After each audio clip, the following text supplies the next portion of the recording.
Hi everyone, my name is Paul Marren. I am a member of the Dublin Lions Club and for my sins, the District GDPR officer.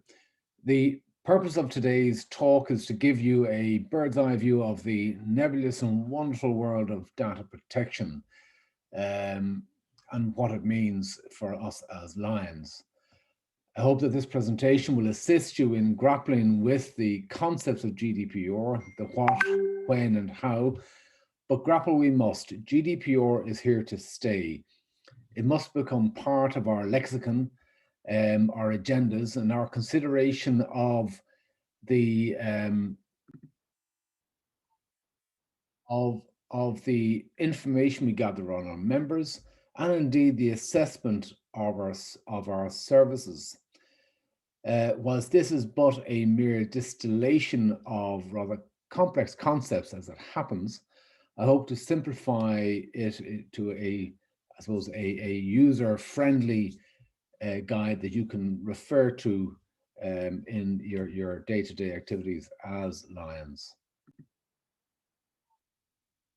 The perhaps simplest way to approach data protection is to look obviously at the concept of data itself and what we do with it. And in that way, I would tend to look at it as the possession of another person's possessions that have been placed in our custody. I think if you retain that idea, it will help you to inform yourself as to what you must do when it comes to collecting, using, storing, or indeed disposing of that information. There is no doubt that there is a need to fix in your minds what this is all about. It is about data and data subjects. And in short, data is described as any information in any format, digital or analog, or indeed hard copy, relating to an individual or by which an individual can be identified. A data subject is any individual to whom data relates or who can be identified by that data. Most notably, this relates to individuals. It does not relate to legal personalities such as company or corporate structures. And indeed, it only relates to live individuals. Once we have an idea about what GDPR is dealing with, we then must look at the structure around how data is handled, how it's collected, how it's utilized, the information that we give to the individuals whose data we are dealing with, how it is stored, and indeed, in long term, how it is destroyed. And indeed, when looking at GDPR, we have to always bear in mind the guiding principles of GDPR, which are it's all about protection, transparency, minimalization, and accountability.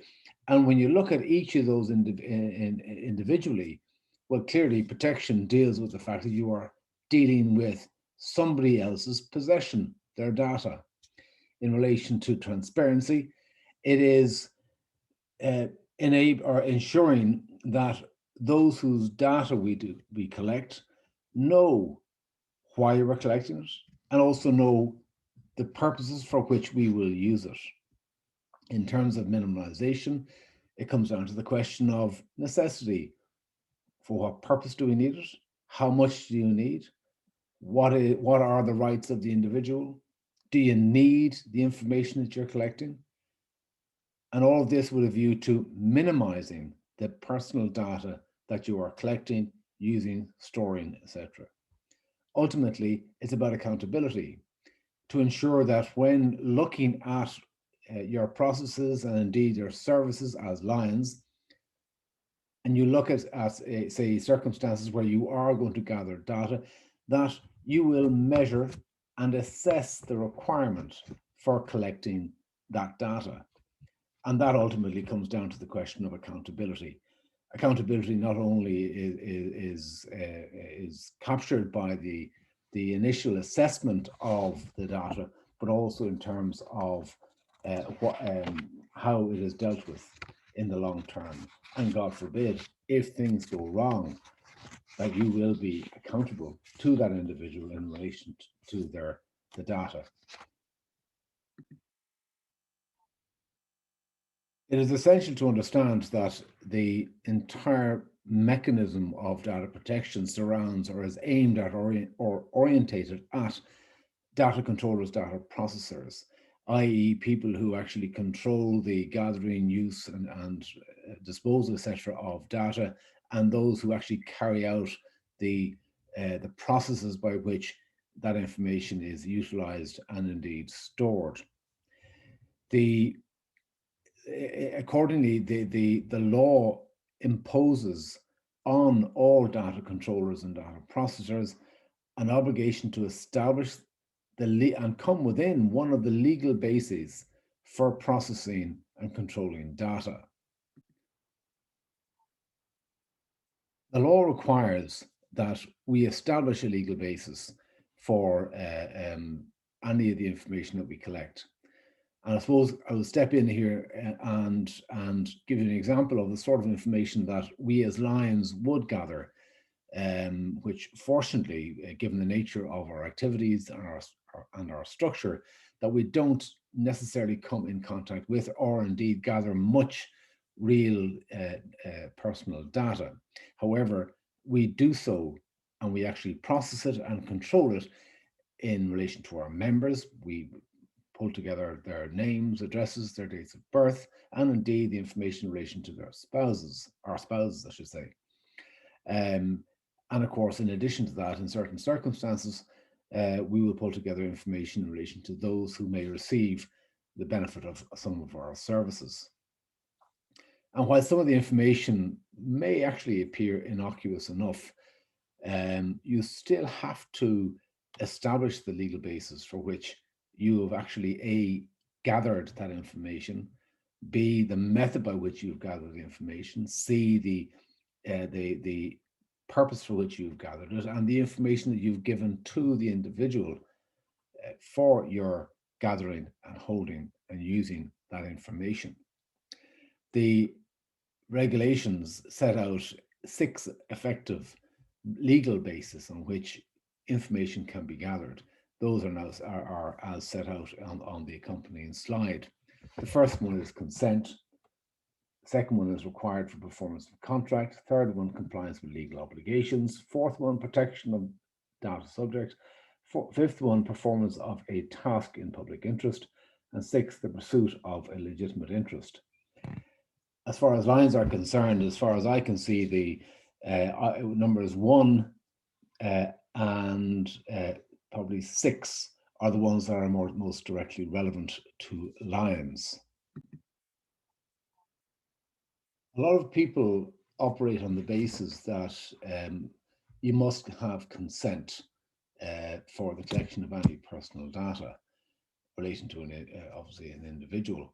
That is not necessarily the case, and indeed, I would always venture that it is not the one that we should first go to, as it were, as a default in terms of the collection, use, and storage of personal data. And the reason for that is simply this. Consent is literally that. It is a consent that a person will give to you to use their information, but they do so on an informed basis. Therefore, it imposes an obligation on you, if you're going to use consent, to inform them of the limits to which you will actually apply their data. But there's also another key element to the basis of consent, and that is that consent can be withdrawn at any stage. And that does not necessarily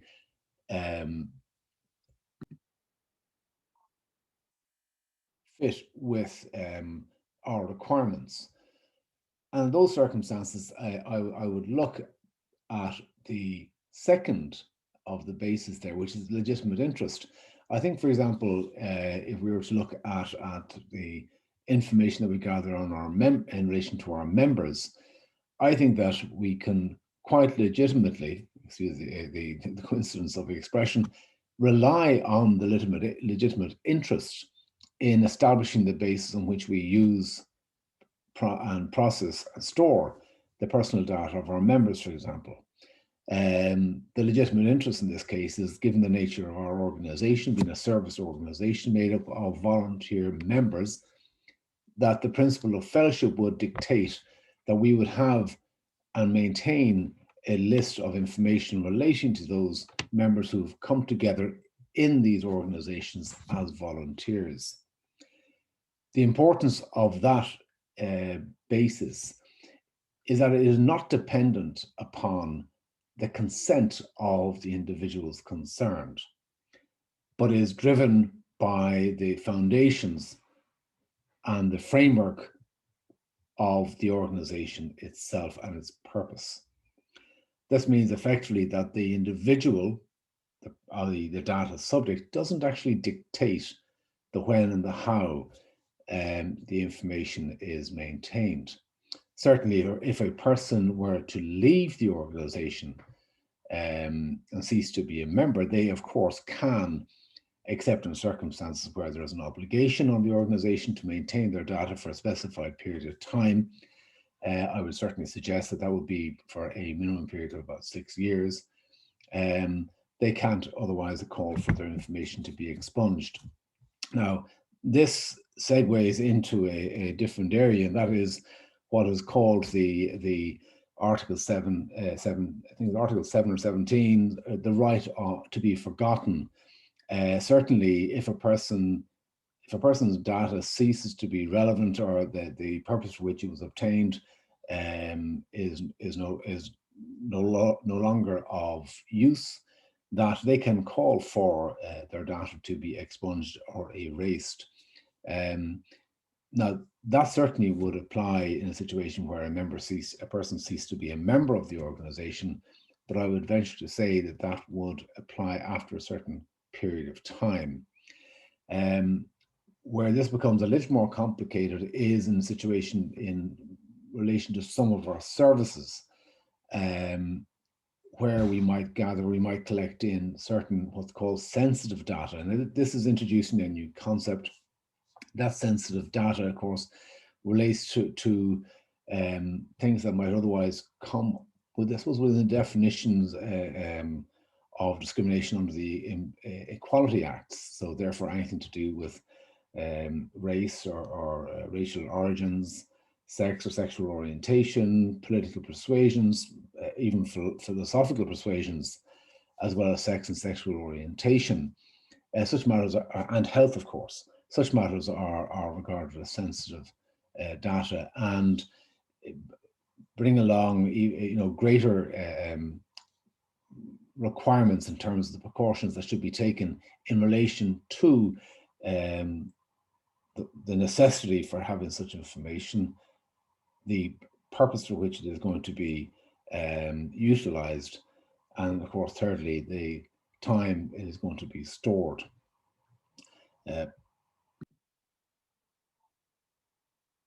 But the key at all times is protection. That this is a third party's possession that you are a custodian of. Now, the regulations provide us with guiding principles on establishing how protection is to be achieved, and I set them out there in the slide. There's a requirement that the data be lawfully acquired, that it be acquired fairly and transparently. Secondly, that its use be limited to the purpose for which it was acquired. If not, you must inform them if there are other purposes to which the information could be put. Thirdly, that the processing or use of the data be minimized. Fourthly, that the data is accurate and current. Now, this means that if you maintain somebody's personal data on your systems, your database, or whatever it is, that you have an obligation to ensure that it actually is up to date and current. Next, fifth one is that the data be retained for only such period as is necessary. Six, that the data is safe from third party or unauthorized use. And seventh, that the data controller processor is accountable or liable. Now, in relation to number five, in relation to the period for which it is kept, I would suggest that we must be mindful of our insurance obligations, and indeed we should look at the terms of our policy just to ensure that if we run an event, for example, that we are obliged, that we may be obliged to retain or maintain certain records relating to the event.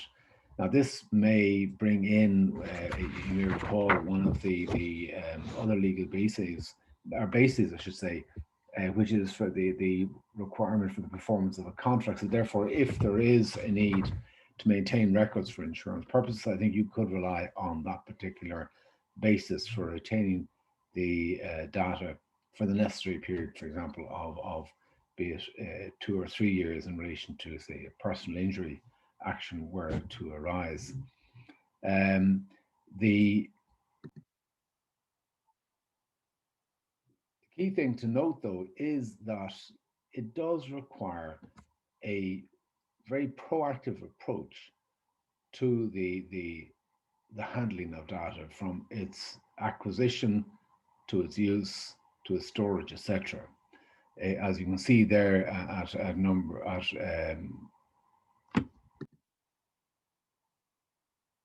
number six, that if you are storing it on a retrieval system, such as it could be a database or indeed even the cloud, you have an obligation to ensure that it is kept safe from third-party access. In other words, you would have to ensure that your software supplier or service provider has an adequate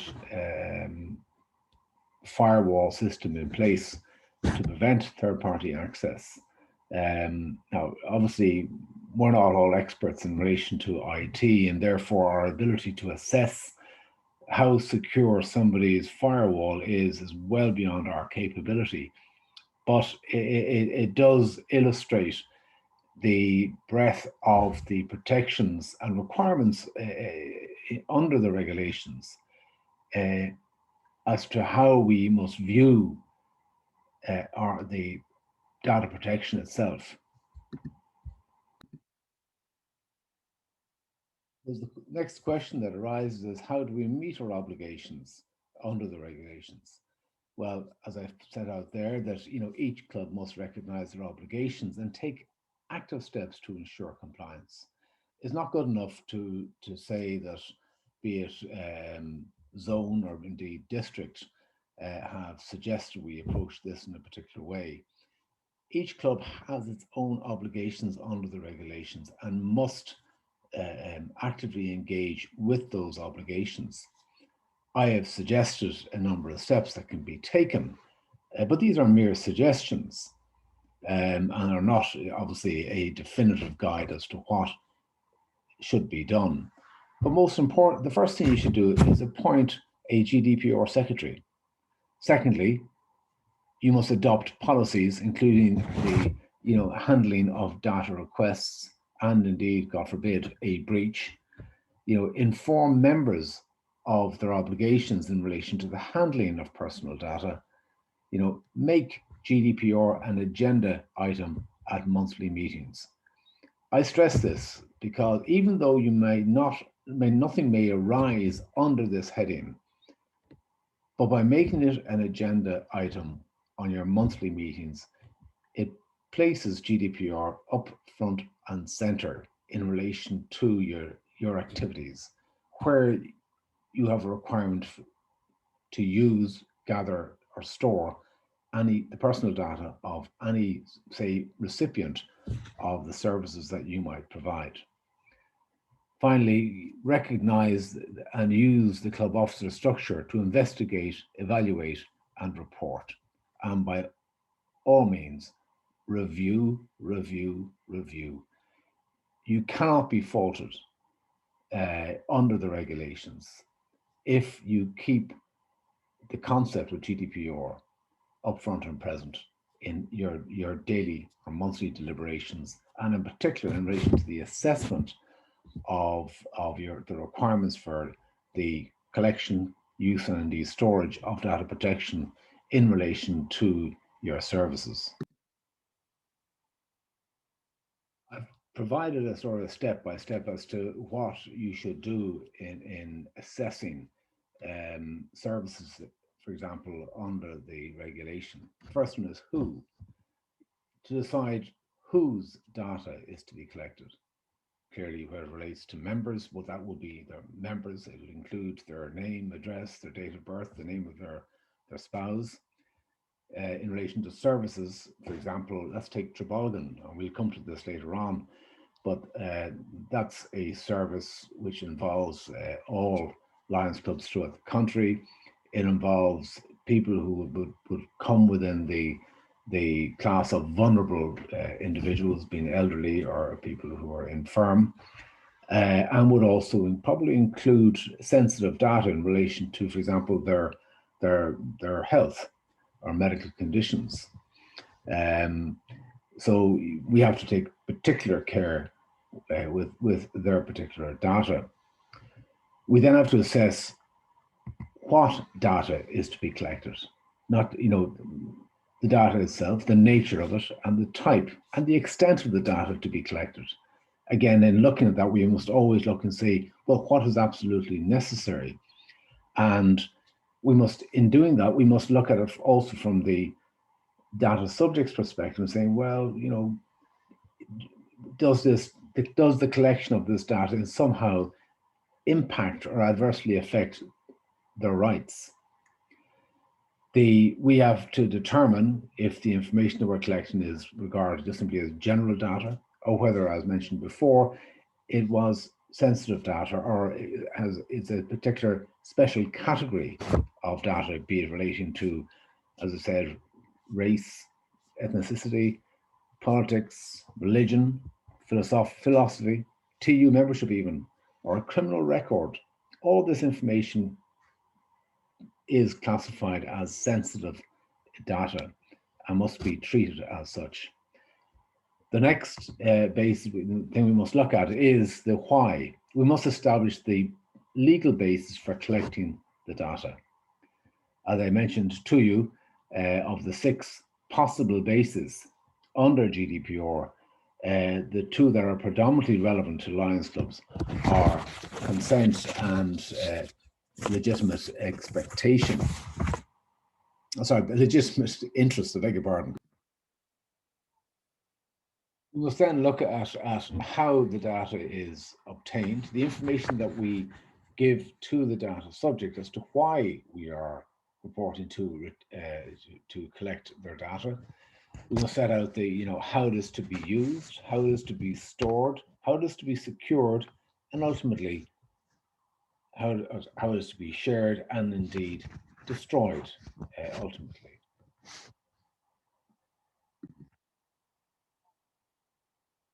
I have no doubt, and I'm not being critical in saying this of anyone, but as Lions, we have very rarely given any real careful thought as to where we store our information. We assume it's on our on a hard drive on our laptops, or indeed up in some ephemeral place called the cloud, without actually knowing where or how it is stored. Um, Unfortunately, the regulations require us to actually make certain inquiries as to how that information is stored and where.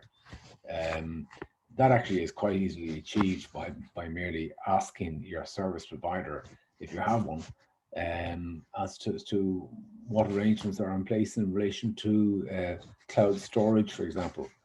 And it's amazing what information you will get by merely asking that question, simply because they, as data processors and data controllers, have grappled with GDPR and have have an information ready at hand to meet that sort of inquiry. The next thing to look at is how long data is retained. how and when it is assessed, how it is to be retrieved, how it is to be corrected, and ultimately how it is to be destroyed. When I say how, of course, I also mean when it is to be destroyed.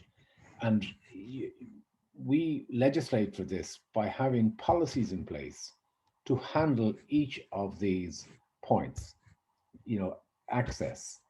So what happens when somebody asks the question, what information do you have relating to me? And can I get a copy of it? Well, then once you have a process in place that allows you to respond to that within the timeframes, which, by the way, I should mention, is 30 days from the date of request. So, I mean, you must be very proactive in dealing with any approach made by a data subject in relation to their personal data. Clearly,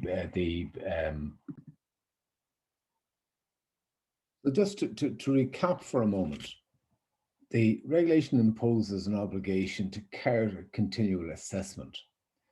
As I set out there, the key questions that you must ask is, does the data constitute personal data for the purposes of GDPR? And again, come back to the fact that I say you must consider when looking at data is that you are in possession of somebody's personal data, their information, their possession. You're their custodian, and therefore you have to satisfy yourself that it does indeed constitute personal data. In addition, you have to ask the question, does the taking or the nature of the data taken offend or breach the data subject's human rights, dignity, or privacy? And in saying that, I sort of highlight the fact that the whole concept behind data protection is that it is recognized that the personal data is your human right, that it is your right to dignity and your right to privacy, and that a third party taking that data and using it, or even acquiring it, using it, or storing it, effectively offends against that principle because it is not theirs. It is the data subject's personal data. Therefore, we must always look to the data subject's position in relation to their own personal data. Clearly, that we have to ask the question that if the information we have gathered is personal data, we have to ask the question, does the purpose for which we have acquired it, used it, or indeed want to store it, justify the taking, use, or storage of the data? That comes down to the principle of minimalization. That if it's not required for the purpose for which you have acquired it, or that you want to use it, then you don't keep it. You remove it, you destroy it, or you give it back to the individual if that is possible. Ultimately, as many of you will be aware from certain breaches that have been made, the broadsheets recently, data breaches are newsworthy. They can be, they can be far-reaching, as for example, the hijacking of the HSE's database. When you consider the amount of personal sensitive data that was accessed, it beggars belief when it comes to our own fellow Irishmen. But it is important, as I suppose a body of people who do actually gather personal data, use personal data, and store personal data, that we're aware of the consequences of a breach.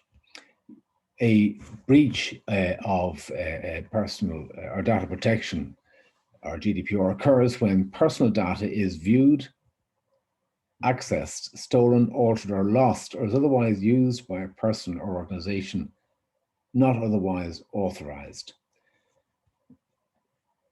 The obligations under the regulations are imperative in that you must take steps where there's a breach. It's not a question of some third party finding out or some third party holding you to account in relation to that breach. You have positive obligations that must be acted upon where a breach occurs or is suspected.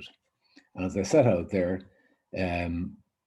where a breach constitutes a risk to the affected individual, i.e. the data subject, there's an obligation to report the matter to the Data Protection Commissioner within 72 hours of the breach or you becoming aware of the breach. You must also, where there's a high risk to the affected individual, inform the individual without delay. I cannot impress on you enough the importance of being aware of these obligations. And I would suggest that you set aside some time at a meeting, whether it be once or twice a year, just to highlight the key points relating to GDPR and the responsibilities that attach to your use of third parties' personal information or data. I think that by making people aware, compliance becomes easier as people are aware. And at the end of the day, once aware, you're alert. My friends, that brings to an end my little talk on GDPR. I've no doubt that this will have raised many more questions, perhaps, than it has answered. I'd be more than happy to field any questions you might have, and indeed, you should have my email. So please feel free to send me any questions that you might have in relation to the subject. Again, this is not meant to be a definitive view of the subject, which, as you can see, has many, many facets. However, I think once we're aware of the key cornerstones, then compliance becomes a very manageable thing to achieve. Best of luck. Bye-bye.